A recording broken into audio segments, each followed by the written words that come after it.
白芒村起步，經牛古朗村到田字坑，途經田寮、六合完工，入數田字坑。田字坑又名六合石澗，約55米轉右遠。今日來玩田字壁，需要經過田字坑的，在120米的瀑布轉走左邊山路，跟住前人踩過的痕跡走，來到壁底，向上攀，石面粗糙，不難攀上。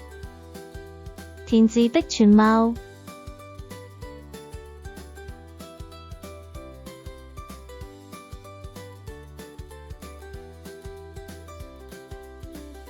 先由繩落壁底，再攀上。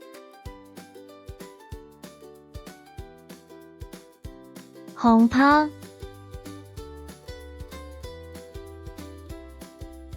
離開田字壁，向老虎西崖方向走。第二站是去老虎西崖，就在距田字壁的不遠處。回望，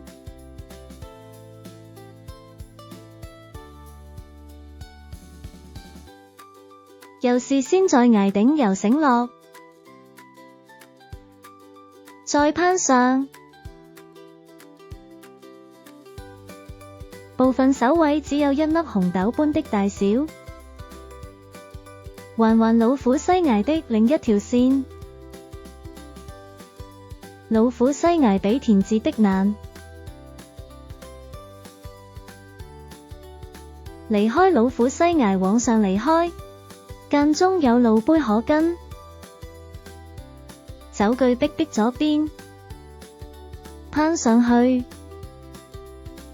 再攀，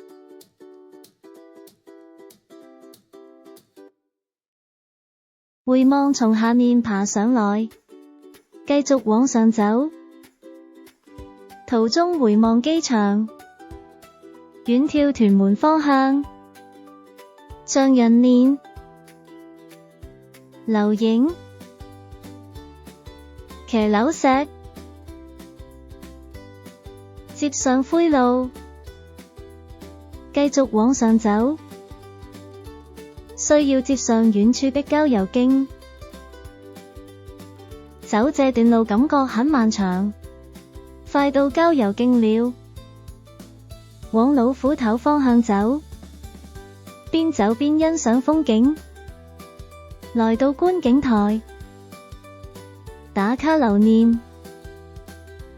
遠望愉景灣，愉景灣水塘，途經眼鏡蛇石，郊遊徑接上馬路，長山眺望台可飽覽整個愉景灣。經寶豐，到愉景灣廣場巴士站散。